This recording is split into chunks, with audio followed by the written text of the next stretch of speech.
Good morning, students. Today we are going to discuss our new lesson, new chapter, chapter number 10, mechanical property of fluid. In this chapter, we are going to discuss first introduction part, second one pressure, and then Pascal law, streamline flow, Bernoulli's principle, viscosity, surface tension. All these things are over here. So first we take the introduction part. I hope you know the difference between solid, liquid and gases. Okay, here basically we are going to discuss the mechanical property of liquid. Fluids, what do you mean by fluids? आप कैसे कह सकते हो कि ये fluid है, this one is solid and this one is fluid and this one is gas. So the things which can flow, the things which can flow is called fluid. आप जानते हो गैस भी फ्लो कर सकता है and liquid भी flow कर सकता है, सॉलिड फ्लो नहीं कर सकता. ठीक है, तो डिफरेंस तो जो साइंटिफिकली आप देखें फोर्स के अकॉर्डिंग तो मैं आपको वो भी समझाने वाली हूँ, लेकिन बेसिक आपको पता है कि अगर वो जिसका फिक्स वॉल्यूम होता है तो वो सॉलिड होता है. ठीक है, एंड जो फ्लो कर सकता है वो लिक्विड होता है, एंड गैसेस भी फ्लो कर सकते हो तो वो भी फ्लूइड में हम लेंगे. तो both liquid and gases are called fluids. Okay, in this chapter we shall study some common physical property of liquid and gases. Liquid and gases can flow. Important, liquid and gases can flow and therefore they are called fluids. So please underline these two lines. It is this property that distinguishes liquid and gases from solid in basic way. Fluids are everywhere around us. आप जानते हो कि हमारे आसपास जो है gases ही है ना. एटमॉस्फेयर में जो भी एयर है वो भी फ्लो कर सकती है. अर्थ has an envelope of air and 2/3 of its surface is covered with water. Water is not only necessary for our existence. Every mammalian body constitute mostly of water. आपको पता होगा कि हमारी बॉडी जो होती है वो भी वाटर कंसिस्ट करती है. ठीक है, all this possesses occurring in living beings including plants are mediated by fluids. Thus understanding the behavior and property of fluid is important. क्यों फ्लूइड की प्रॉपर्टी जानना हमारे लिए ज़रूरी है, तो ये बात यहाँ पे बोली गई है ये पैराग्राफ में. ठीक है, अर्थ पे जो भी है तो हमारी जो मेमेलियन मतलब जो हम लोग हैं हमारी बॉडी में भी पानी का पोर्शन ज़्यादा होता है. ठीक है, तो दैट्स वाई हमें फ्लूइड की जो प्रॉपर्टी है वो समझनी ज़रूरी होती है. Okay, so how are fluids different from solids. तो यहाँ पे मैं आपको थोड़ा समझाने वाली हूँ. देखो यहाँ पे main difference between solid and fluid. First one is normal force and second one is tangential force. How they react. Normal force and tangential force कैसे लगता है. देखो ये सॉलिड है और ये फ्लूइड है. अगर सॉलिड है तो दो फोर्स यहाँ पे मैंने आपको यहाँ पे राइट करके रखा है. देखो मतलब टिक करके रखा, तो ये दोनों फोर्स सॉलिड में लिख रहे हैं. आप बोल सकते हो कि ये सॉलिड है क्योंकि उसका फिक्स्ड वॉल्यूम है, लेकिन बेसिकली क्या होता है उसमें नॉर्मल फोर्स सॉलिड में लगते हैं. ऐसे कैसे ऐसे एक्ट करते हैं वो. ये नॉर्मल फोर्स मतलब अगर ये पार्टिकल्स है तो दोनों मतलब एक दूसरे को पार्टिकल क्या करते हैं, पुल कर रहे हैं. ठीक है, खींच के रखेंगे. जितने भी पार्टिकल है एक दूसरे को खींच के रखेंगे. यहाँ पे नॉर्मल फोर्स है इसीलिए. ठीक है, और टेंजेंशियल फोर्स देखो अगर ये पार्टिकल और ये पार्टिकल के बीच में अगर कोई फोर्स नहीं होगा तो ये तो क्या हो जाएगा, बह जाएगा, मतलब फ्लूइड की तरह रिएक्ट करने लगेगा. तो टेंजेंशियल फोर्स ऐसा सरफेस को, ये सरफेस है तो उसके पैरेलल क्या लगेगा, टेंजेंशियल फोर्स लगेगा. और ये जो सरफेस है उसके परपेंडिकुलर कौन सा फोर्स लगता है, नॉर्मल फोर्स लगता है. तो अगर ये दोनों फोर्स लग रहे हैं तो ये क्या होता है, सॉलिड हमारा. ठीक है, but in fluid normal force वहाँ पे प्रेजेंट होगा बट टेंजेंशियल फोर्स नहीं होगा। ठीक है, ये दोनों पार्टिकल एक दूसरे को पुल करके ऐसा रखेंगे ऐसे, ठीक है, एक दूसरे को ऐसे पुल करके रखेंगे, जितने भी पार्टिकल एक दूसरे को पुल करके रखेंगे, खींच के रखेंगे, तो लेकिन जो टेंजेंशियल फोर्स जो सरफेस के परपेंडिकुलर नहीं पैरेलल जो लगता है वो नहीं होगा, तो क्या हो जाएगा, ये ऐसे बह जाएंगे। ठीक है, फोर्स जो परपेंडिकुलर है to the surface is present but tangential to the surface is absent, therefore it will flow. आप कैसे कह सकते हो कि कोई चीज़ फ्लो कर सकती है, तो फोर्स जो perpendicular to the surface is present but tangential to the surface is absent, therefore it will flow, and you can see that you can say that liquid and gases are fluids। Okay, तो fluid में ये बात होती है। Type of fluids क्या होता है, तो स्टैटिक और डायनेमिक का आप बोल सकते हो, मतलब दो टाइप है लिक्विड की, उसको हाइड्रोस्टैटिक और हाइड्रोडायनेमिक। जो एट रेस्ट, जो लिक्विड रेस्ट पे होता है उसको बोलेंगे स्टैटिक और हाइड्रोस्टैटिक लिक्विड। ठीक है, और जो फ्लो कर रहा है उसको बोलेंगे डायनामिक और हाइड्रोडायनामिक। ओके, अगर फ्लूइड कहीं पे लिखा गया हो, कहीं पे मेंशन किया गया हो कि आइडल फ्लूइड, तो आइडल फ्लूइड के पास कौन सी प्रॉपर्टी होती है, दैट इज़ इम्पॉर्टेंट। अगर आइडल फ्लूइड है तो ये इनकम्प्रेसिबल होता है, मतलब उसको फिक्स्ड वॉल्यूम होता है, फिक्स्ड मास होता है, डेंसिटी भी फिक्स्ड होती है। ठीक है, ये सभी कुछ अगर फिक्स्ड है, मास तो वैसे भी चेंज नहीं होता, डेंसिटी, फिक्स्ड वॉल्यूम हो तो आप, और इनकम्प्रेसिबल, मतलब इनकम्प्रेसिबल में ये सब कुछ आ जाता है। ठीक है, और नॉन विस्कस, नॉन विस्कस मतलब एक लेयर दूसरे लेयर पर ऐसे फोर्स लगाता है। ठीक है, there is no tangential force among liquid layers. अगर लिक्विड के एक दूसरे ऐसे एक दूसरे पे जो लेयर होते हैं वो फोर्स नहीं लगाएंगे तो ये बोल सकते हैं कि tangential force among liquid layers are absent. Okay, there is no tangential force. Okay, तो यहाँ पे बात हो गई the main difference between liquid and solid. क्या डिफरेंस होता है, तो सॉलिड में नॉर्मल और टेंजेंशियल दोनों फोर्स होते हैं, लिक्विड में नॉर्मल फोर्स होता है, tangential force is absent. Okay, and the things which can flow you can say it is fluid. Fluid, liquid and gases both are you can say they are fluids. Okay, so ये main difference है। How are fluids different from solid, हमने देख लिया। What is common in liquid and gases, unlike a solid, liquid और gases में क्या common होता है, unlike a solid fluid has no definite shape of its own.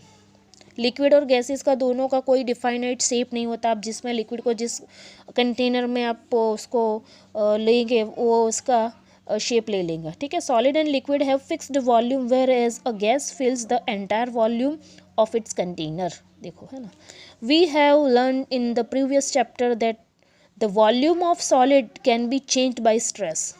अगर आप स्ट्रेस अपने चैप्टर नंबर 9 में देख लिया, अगर आप स्ट्रेस लगेगा, ठीक है, तो जो भी सॉलिड है उसका वॉल्यूम चेंज हो जाएगा। The volume of solid liquid और gas depends on the stress और pressure acting on it. Volume आएगा तो ये स्ट्रेस आएगा, लेकिन अगर ये लिक्विड और गैसेस है तो कौन सा मेन थिंग, देखो यहाँ पे प्रेशर। तो अगर आप प्रेशर लगाओगे गैसेस पे, लिक्विड पे, तो कुछ ना कुछ चेंज होगा वॉल्यूम में। When we talk about fixed volume of solid और लिक्विड, अगर आप फिक्स्ड वॉल्यूम की बात करो, we mean its volume under atmospheric pressure. आप एटमॉस्फेरिक प्रेशर क्या होता है वो भी हम देखेंगे।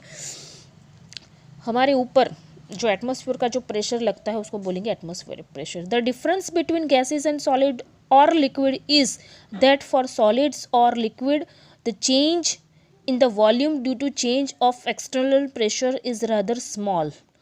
In other words, solid and liquid have much lower compressibility at compared to gases.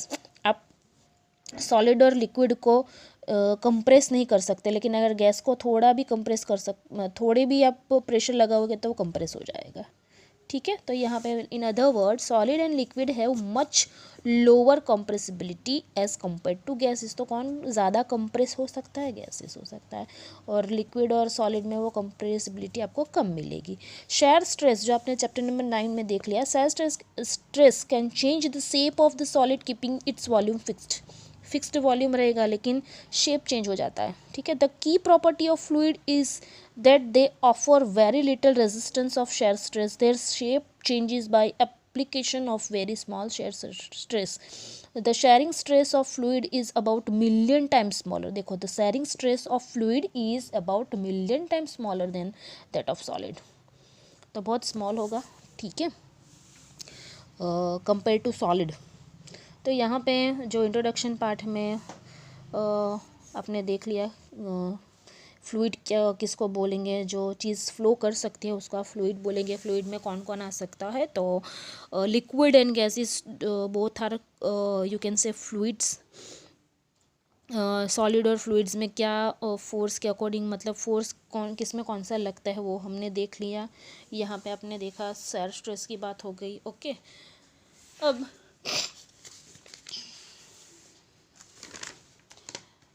पहले हम we will discuss first one, density and relative density. Okay, then we will take the next topic, pressure. Okay, पहले हम क्या देख लेंगे, जो यहाँ पे आपकी बुक में यहाँ पर डेंसिटी और रिलेटिव डेंसिटी की जो बात की गई वो हम पहले देख लेंगे, ठीक है.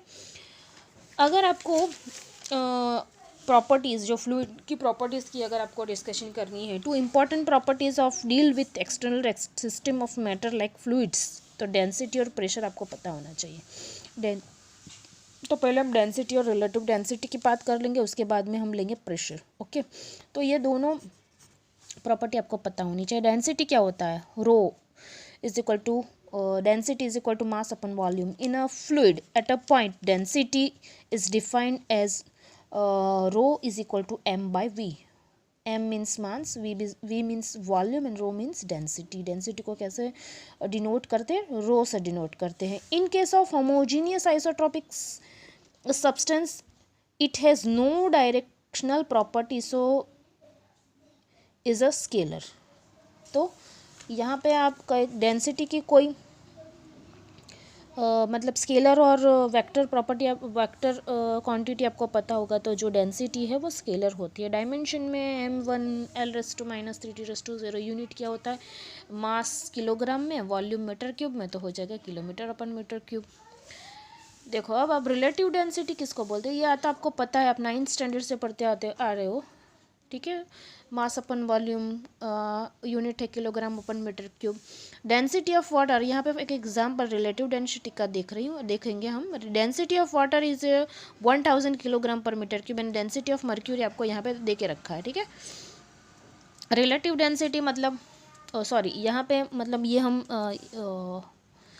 इसकी बात की है, इसका एग्जाम्पल है कि डेंसिटी ऑफ वाटर की कितनी है किलोग्राम पर मीटर क्यूब में 1000 है, और मर्क्यूरी की कितनी है 13.6 × 10⁻³ किलोग्राम पर मीटर क्यूब.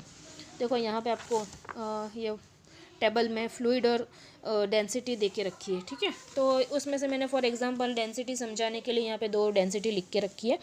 अब रिलेटिव डेंसिटी क्या होता है, relative density of the substance upon density of reference substance. किसके विथ रिस्पेक्ट टू आपको फाइंड आउट करना बोला जाए, with respect to water, with respect to mercury, आपको कोई एक की डेंसिटी दूसरे के अगेंस्ट, मतलब विथ रिस्पेक्ट टू आपको फाइंड आउट करनी है, ठीक है. तो डेंसिटी ऑफ सब्सटेंस कोई भी हो सकता है, और किसके सामने उसको फाइंड आउट करना है, सामने वाला कौन है, सामने वाला सब्सटेंस कौन सा है, तो ये वो नीचे लिखेंगे हम, ठीक है. फॉर एग्जांपल रिलेटिव डेंसिटी आपको ऐसा पूछा जाए, relative density of mercury with respect to water, आपको वाटर के अगेंस्ट ये मर्क्यूरी की डेंसिटी फाइंड आउट करनी है, तो आप क्या लिखोगे, आपका सब्सटेंस कौन सा है, मर्क्यूरी, और विथ रिस्पेक्ट टू वाटर, तो वाटर की डेंसिटी आप कहाँ पे लिखोगे, डिनोमिनेटर में लोगे. तो density of mercury upon density of water, आपको दोनों की पता है, ठीक है. मैंने यहाँ पे लिख के दी है आपको फॉर एग्जांपल, तो ये दोनों आपको यहाँ पे ले लेनी है, ठीक है. तो ये 1000 और 10⁻³ दोनों कैंसिल हो जाएगी, तो 13.6 ये kilogram upon metre cube, kilogram upon metre cube जो भी कैंसिल हो जाएगी, क्योंकि ये रेशियो है, तो डेंसिटी का कोई भी यूनिट नहीं आएगा, वो बहुत आप यहाँ पे किलोग्राम अपन मीटर क्यूब लिख देते हो, तो डेंसिटी का कोई वॉल्यूम नहीं होता, क्योंकि ये दोनों का रेशियो, दोनों डेंसिटी का रेशियो है, तो ये भी कैंसिल हो जाता है एक्चुअली. ओके, तो ये बात आप बराबर ध्यान में रखना. ना यहाँ पे आपको एक relative density of oil with respect to water, अगर वाटर की तो आपको पता है कितनी है 1000, आपका ये होमवर्क जैसा है समझ लो 1000 फाइंड आउट करना वाटर की डेंसिटी कितनी होती है। हमने ये वाला एग्जांपल में ले ली kilogram upon metre cube. Oil की मैंने आपको देके रखी है 800 किलोग्राम पर मीटर क्यूब, तो आपको relative density of oil with respect to water find out करना है। सेम इक्वेशन वैल्यू पुट करो और फाइंड आउट करो, ठीक है। अगर स्पेसिफिक ग्रेविटी ऑफ सब्सटेंस बोला जाए, सब मतलब वर्ड की मोहमाया है, समझ लो। स्पेसिफिक ग्रेविटी ऑफ सब्सटेंस अगर आपको पूछा जाए तो density of substance upon density of water. देखो मैंने यहाँ पे टिक करके कुछ रखा है, मतलब अगर स्पेसिफिक पूछा जाए, स्पेसिफिक ग्रेविटी ऑफ सब्सटेंस पूछा जाए तो डिनोमिनेटर में ऑलवेज वाटर ही आएगा, ठीक है। स्पेसिफिक ग्रेविटी ऑफ सब्सटेंस पूछा जाए तब डिनोमिनेटर में यहाँ पे कोई भी सब्सटेंस हो, लेकिन यहाँ पे आपको 1000 ही वैल्यू पुट करनी है वाटर की डेंसिटी की, 1000 kilogram per metre cube, okay. तो जो दो प्रॉपर्टी है, फर्स्ट वन है डेंसिटी एंड सेकंड वन है प्रेशर, तो हमने डेंसिटी की बात कर ली, यहाँ पे डेंसिटी वाला ये सब कुछ समझ लिया। नेक्स्ट वीडियो में हम देखेंगे प्रेशर, ओके। Thank you.